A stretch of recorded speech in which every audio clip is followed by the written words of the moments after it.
August 10 നമ്മുടെ Onam examination start ചെയ്യുന്നത്. ആ ഡേറ്റിലേക്ക് നമ്മൾ നോക്കുകയാണെങ്കിൽ കൃത്യമായിട്ട് പറയാണ് ഒരു മാസം പോലും നമ്മുടെ മുമ്പിലില്ല. നമ്മൾ ഏതൊക്കെ ചാപ്റ്റേഴ്സ് റിവിഷൻ കംപ്ലീറ്റ് ചെയ്ത് എന്നുപോലും ഞാൻ ചോദിക്കുന്നില്ല. ആദ്യം എനിക്ക് ചോദിക്കാനുള്ളത് ഏതൊക്കെ ചാപ്റ്റേഴ്സ് ആണ് എക്സാമിനേഷൻ ഉള്ളത് എന്നുള്ളത് മക്കൾക്ക് അറിയാവൂ. ഓരോ സബ്ജക്റ്റിന്റെയും ഓരോ ടീച്ചേഴ്സ് കൃത്യമായിട്ട് മക്കൾക്ക് പറഞ്ഞു തരുന്നുണ്ടായിരിക്കും. അതിൽ ഏറ്റവും കൂടുതൽ ശ്രദ്ധിക്കേണ്ടതായിട്ടുള്ള ഒരു സബ്ജക്ട് സോഷ്യൽ സയൻസ് ആണ്. അതെന്തുകൊണ്ടാണെന്നല്ലേ മക്കളെ, സോഷ്യൽ സയൻസിൽ ചില ചാപ്റ്റേഴ്സ് നിങ്ങൾ പഠിക്കേണ്ട കാര്യമില്ല, എന്നാലോ ചില ചാപ്റ്റേഴ്സുകൾ നിങ്ങൾ നിർബന്ധമായിട്ട് പഠിക്കും വേണം. അതെന്താ അങ്ങനെ എന്ന് ചോദിക്കുകയാണെങ്കിൽ ഞാൻ കൃത്യമായിട്ട് മക്കൾക്ക് ആദ്യം തന്നെ ആ കാര്യങ്ങൾ പറഞ്ഞുതരാം. നമ്മുടെ സോഷ്യൽ സയൻസ് 1 എന്ന് പറയുന്നത് അഥവാ ഹിസ്റ്ററിയുടെ ഭാഗത്ത്, ഹിസ്റ്ററിയിൽ നമുക്ക് ക്വസ്റ്റ്യൻ ചോദിക്കാൻ പോകുന്ന ചാപ്റ്റേഴ്സ് എന്ന് പറയുന്നത് ഒന്നാമത്തെ ചാപ്റ്റർ ആയിട്ടുള്ള ശിലായുഗത്തിൽ നിന്നും മുന്നോട്ടെന്ന് പറയുന്ന ചാപ്റ്റർ ഉണ്ട്. അതുപോലെ രണ്ടാമത്തെ ചാപ്റ്റർ ആയിട്ടുള്ള ആശയങ്ങളും ആദ്യകാല രാഷ്ട്രങ്ങളും എന്ന് പറയുന്ന ചാപ്റ്റർ. അതുപോലെ മൂന്നാമത്തെ ചാപ്റ്റർ പരീക്ഷയ്ക്ക് ഇല്ല. പകരം നാലാമത്തെ ചാപ്റ്ററാണ് നമുക്ക് പരീക്ഷയ്ക്ക് വരുന്നത്, ഇന്ത്യൻ ഭരണഘടനയിലെ അധികാര വിന്യാസം എന്ന് പറയുന്നത്. മക്കൾ അവിടുത്തെ ഒരു മാറ്റം ശ്രദ്ധിച്ചോ? 1 ഉണ്ട്, 2 ഉണ്ട്, 3 പരീക്ഷയ്ക്കില്ല. പകരം ഏതേ ഉള്ളൂ?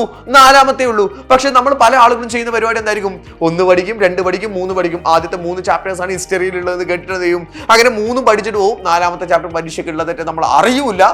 പരീക്ഷയ്ക്ക് ഇല്ലാത്ത 3-മത്തെ ചാപ്റ്റർ പഠിച്ചിട്ട് പോവുകയും ചെയ്യും. സോ അതുകൊണ്ട് ആ കാര്യം കൃത്യമായിട്ട് ശ്രദ്ധിക്കണം. എന്നാൽ അവിടെ കഴിയുന്നില്ല. ഇതേ കാര്യം എവിടെയും റിപ്പീറ്റ് ചെയ്യുന്നുണ്ട്.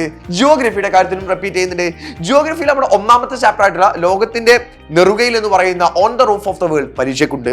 സെക്കൻഡ് ചാപ്റ്റർ ആയിട്ടുള്ള ഇൻ ദ എക്സ്പാൻസീവ് പ്ലെയിൻ വിശാല സമതല ഭൂവിൽ എന്ന് പറയുന്ന ചാപ്റ്റർ പരീക്ഷയ്ക്കുണ്ട്. എന്നാൽ 3-മത്തെ ചാപ്റ്റർ പരീക്ഷയ്ക്കില്ല. പകരമായിട്ട് ഏതാണുള്ളത്? 4-മത്തെ ചാപ്റ്റർ ആയിട്ടുള്ള മാനവവിഭവശേഷി രാഷ്ട്ര പുരോഗതിക്കായി എന്ന് പറയുന്ന ചാപ്റ്ററാണ് നമുക്ക് പരീക്ഷയ്ക്ക് വരുന്നത്.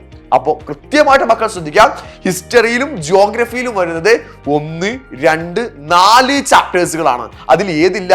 3-മത്തെ ചാപ്റ്റർ ഓണം എക്സാമിനേഷൻ ഇല്ല. അത് പകരം ഏതിലായിരിക്കും ഉണ്ടായിരിക്കുക?